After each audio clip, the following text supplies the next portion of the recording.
Halo Sobat KP semuanya, Assalamualaikum warahmatullahi wabarakatuh. Salam sejahtera, salam, Om Swastiastu. Semoga Sobat KP semuanya, khususnya rekan-rekan guru bahasa Inggris, tetap dalam keadaan sehat dan selalu bersemangat di dalam persiapkan diri menghadapi seleksi P3K 2024 yang akan segera digelar. Dalam video kali ini saya akan membahas khusus tentang soal kompetensi teknis guru bahasa Inggris, khususnya tentang reading comprehension. Bagi rekan-rekan yang baru mampir di channel Guru Peduli ini, silahkan untuk tidak lupa subscribe dan juga share kepada rekan-rekan yang lain, serta jangan lupa untuk komen dan juga nyalakan loncengnya sehingga rekan-rekan tidak ketinggalan dengan video-video terbaru dari kami. Kalau sudah, mari kita langsung masuk ke soal-soal yang sudah saya persiapkan berikut ini. Ya, teks yang pertama untuk pertanyaan nomor 1 dan nomor 2. Ya, let's have a look at the title first ya. The title of the text is how to insert SIM card cell phone. And then the question, let's have a look at the question here. What kind of text is it? What kind of text is it? Coba kita lihat ya. Iya, kalau susunannya seperti ini, ada first of all, after that, next, dan seterusnya, dan seterusnya.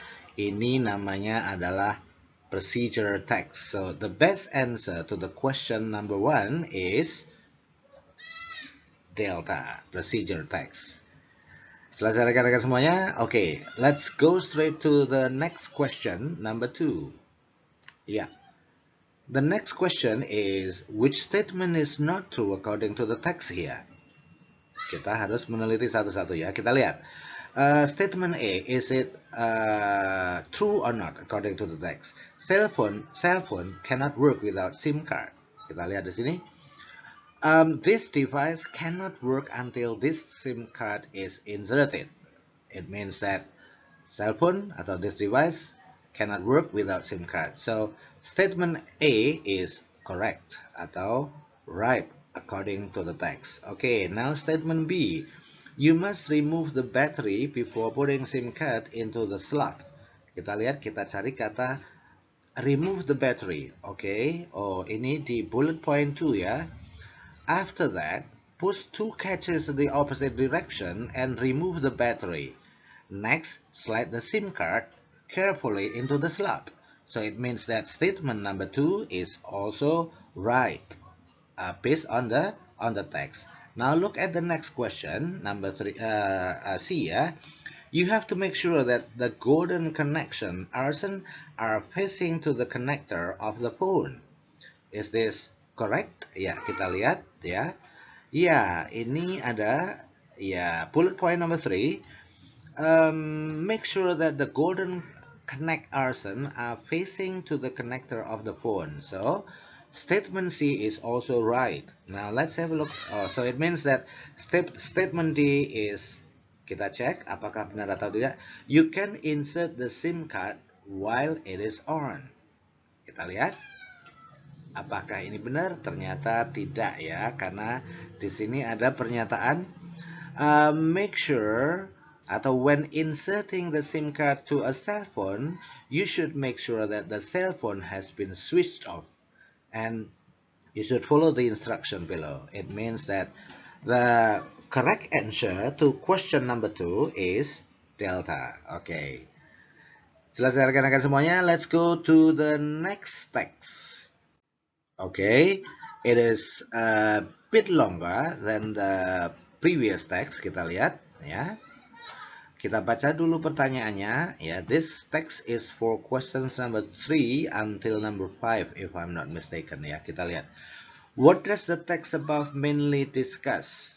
Oke, ini artinya menanyakan keseluruhan teks ini tentang apa. Nah, kalau ada pertanyaan what does the text above, itu keseluruhan teks mainly discuss, itu artinya kita harus membaca dengan cepat apa sih yang ada di dalam atau yang dibahas di setiap paragraf tersebut. Kita lihat ya. Open your eyes in seawater and it is difficult to see much more than a murky, blurry green color. Sounds too are garbled and difficult to comprehend. Without specialized equipment, humans would be lost in these deep sea habitats. So, how do fish make it seem so easy? Much of this is due to a biological phenomenon known as electroreception. Apa itu electroreception? Kalau ada tanda seperti ini berarti penjelasan di belakangnya ya. Electroreception is the ability to perceive and act upon electrical stimuli as part of the overall senses. Oke, jadi ini artinya electroreception. Jadi electroreception adalah kemampuan untuk mencerna atau menerima dan merespon ya suatu act ya berdasarkan electrical stimuli as part of the overall senses sebagai alat komunikasi ya, sebagai alat itu. Ya, kemudian berikutnya paragraf kedua juga tentang electroreception comes into variance. Oke. Ya, kita nggak usah baca berarti ini tentang electroreception, ini tadi juga tentang electroreception. Kemudian berikutnya yang ketiga, other creatures can go further still, however, animals with active electroreception ini juga tentang electroreception. Nah, jadi pilihan jawaban yang tepat adalah apakah animals that have electroreception? Not about animals that have electroreception, but it is about electroreception. Apa itu electroreception? Electroreception tadi adalah the ability to perceive and act upon electrical stimuli as part of the overall senses. Jadi jawaban yang tepat adalah echo. Kemampuan untuk memahami dan bertindak atas stimuli elektrikal atau stimuli listrik ya sebagai bagian dari indera. Oke, sekarang kita lihat ke soal berikutnya nomor 4. Which statement below is not true based on the text above? Yang tidak benar yang mana? Men do not have the ability to communicate in the water without equipment. Betul, ini tadi ada ya, berarti betul. Ya. B, ya. Submarine creatures have the ability to identify their prey or their predators. Makhluk di bawah laut itu mampu mengidentifikasi atau memiliki kemampuan untuk mengidentifikasi mangsa mereka dan predator mereka. Apakah ada di situ tadi? Iya, oke ya. Kita lihat ya di situ tadi mana? Ya. Kita lihat di ini ya. Ini ada apa ini? Sebentar ya. Oke, saya garisin ya. Ini ada this can help them identify whether another creature is a prey or predator or something that is best left alone. Ya, jadi ini juga benar tadi ya.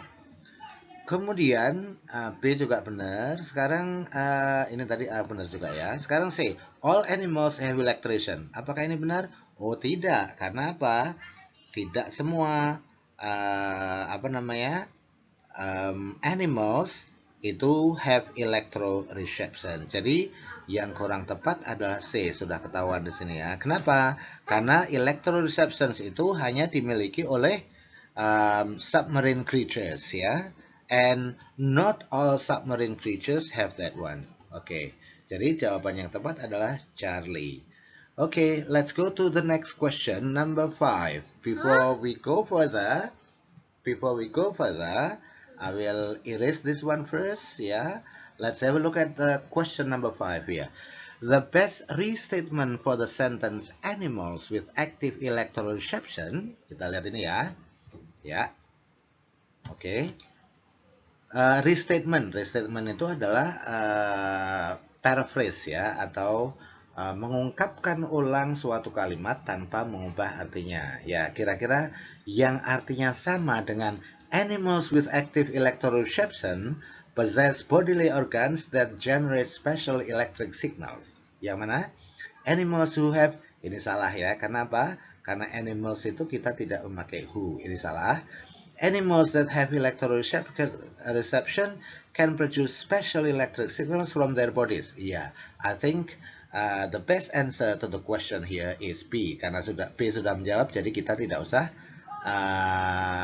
melihat ke pilihan jawaban berikutnya ya. Oke. Berikutnya, oke, berikutnya teks ketiga untuk beberapa soal berikutnya ya. Kita lihat di sini.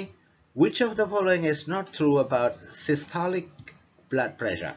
Yang tidak sesuai menurut bacaan tentang systolic blood pressure itu apa?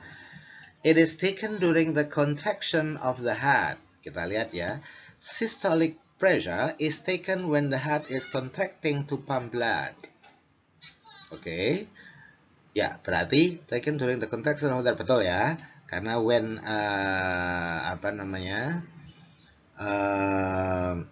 when the heart is contracting ya.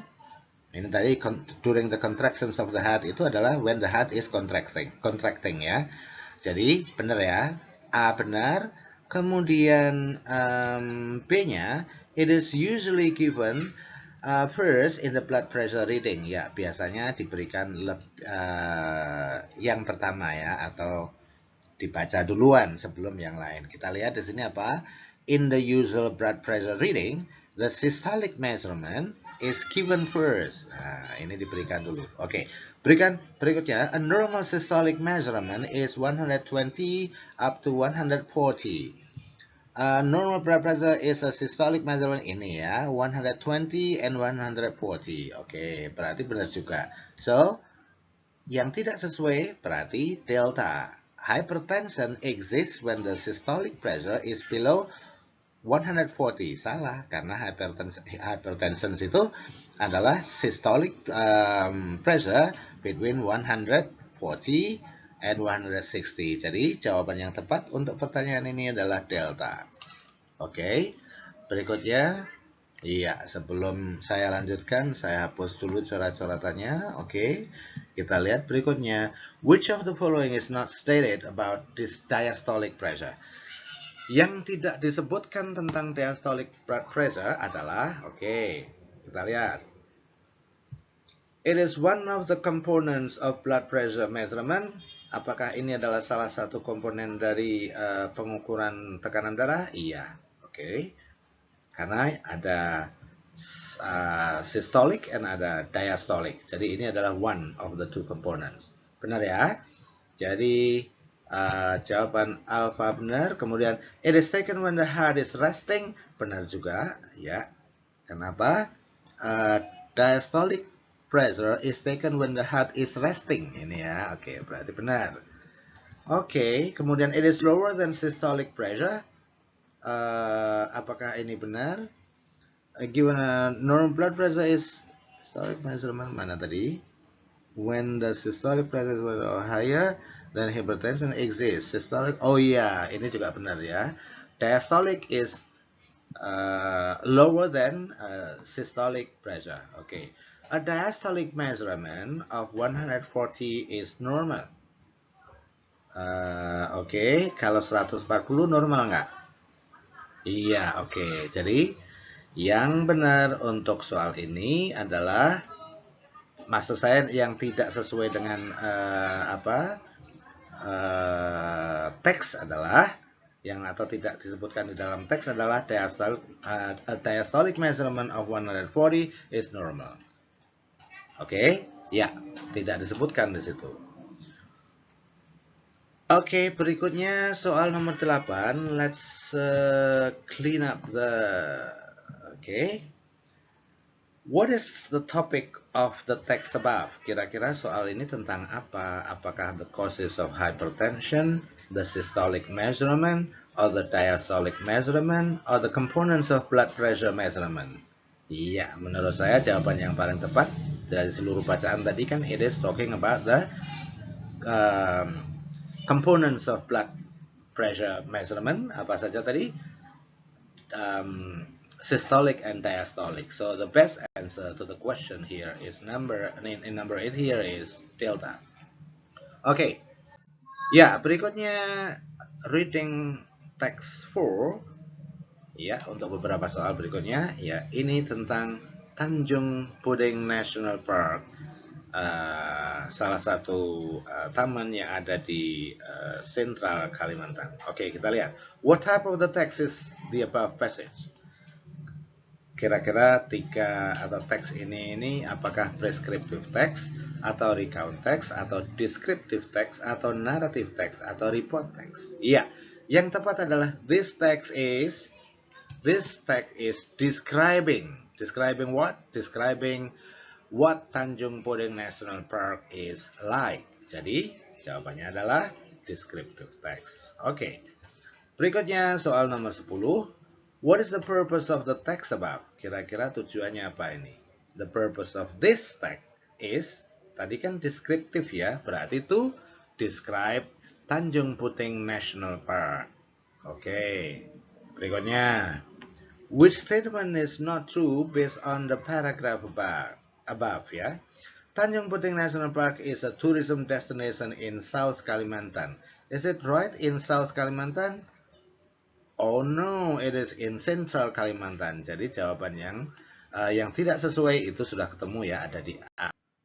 Oke guys, reading teks berikutnya adalah teks terakhir di video kali ini, dan teks ini untuk pertanyaan nomor 12, 13, dan 14. Seperti biasanya ya, kalau reading yang harus kita lakukan adalah membaca soalnya dulu. Sekarang pertanyaan nomor 12. The main idea of paragraph 1 is, what do you think is the main idea of paragraph 1? Kira-kira ide pokoknya apa? Kita baca ya. When babies are born, they always have blue eyes. Ketika anak-anak itu lahir, mereka selalu memiliki mata biru. Kemudian, this is because the melanin, the pigment that colors the eyes, is not on the surface of the iris. Ini karena apa? Karena melanin ya, salah satu pigmen yang memberikan warna pada mata itu masih belum berada pada permukaan iris ya. Oke, jadi kita tahu dari kalimat pertama dan kalimat kedua, ide pokok dari paragraf ini adalah why baby's eyes are always blue. Jadi pilihan jawaban yang tepat adalah bravo. Oke, ya. Berikutnya question number 13. Kita lihat, ya. It can be inferred from the passage that humans' eyes color, bisa disimpulkan dari paragraf atau teks ini ya, bacaan ini, bahwasanya mata manusia itu apa? Oke, ini tadi adalah yang paragraf pertama itu, anak-anak itu selalu terlahir dengan mata berwarna biru. Kemudian paragraf keduanya, after a few months, the melanin moves to the surface of the iris. It is the amount of the melanin on the surface that determines a person's permanent eye color. Itu artinya setelah beberapa bulan berubah ya, warna mata bayi. Oke, jadi dapat disimpulkan bahwasanya A salah, will change after 1 month. It is not correct karena di sini after a few months ya. Will remain the same after the melanin moves to the surface of the iris ya. Ya betul. Pilihan jawabannya adalah bravo. Oke, kenapa? Karena di sini after a few months the melanin moves to the surface of the iris. It is the amount of the melanin on the surface that determines a person's permanent eye color. Jadi pilihan jawaban yang tepat adalah bravo. Oke. Berikutnya pertanyaan terakhir dari paragraf ini. What does the text above mainly discuss? Kira-kira teks ini membahas tentang apa? Iya, teks ini membahas tentang the development of human's eyes at the early age. Jadi perkembangan mata manusia di usia-usia bayi ya, atau usia-usia awal. Oke, jadi pilihan jawaban yang tepat adalah Eko. Oke, iya. Baik rekan-rekan semuanya, sebelum saya tutup, di sini ada beberapa quote yang mudah-mudahan bisa menginspirasi rekan-rekan guru bahasa Inggris semuanya. Mari kita baca ya quotes-nya. Ya, reading impacts. Your ability to read effectively will leave a lasting impact on your everlasting knowledge. Saya yakin you know what it means. Kalau tidak tahu silahkan dicari sendiri. Jadi kemampuan membaca kita dengan efektif itu akan will leave a lasting impact, akan memberikan dampak yang terus-menerus pada pertumbuhan atau perkembangan pengetahuan kita yang akan terus terjadi, yang tidak akan pernah terhenti. Yeah, okay. But you should also know this, effectively reading involves not only absorbing a message, but also resonating with the experiences, values, and emotions of the text. Jadi, membaca secara efektif itu tidak hanya melibatkan penyerapan pesan dari bacaan tersebut, tapi juga bisa resonate dengan experience dan values dan juga emosi dari teks tersebut. Oke, iya. Semoga bermanfaat video kali ini. Thanks for watching and wish you all the best, my fellow English teachers. And if you have a questions, you may contact me in this number, ya, or you can also contact in ayalulus.com. Semoga bermanfaat. Thanks you for watching. Wassalamualaikum warahmatullahi wabarakatuh.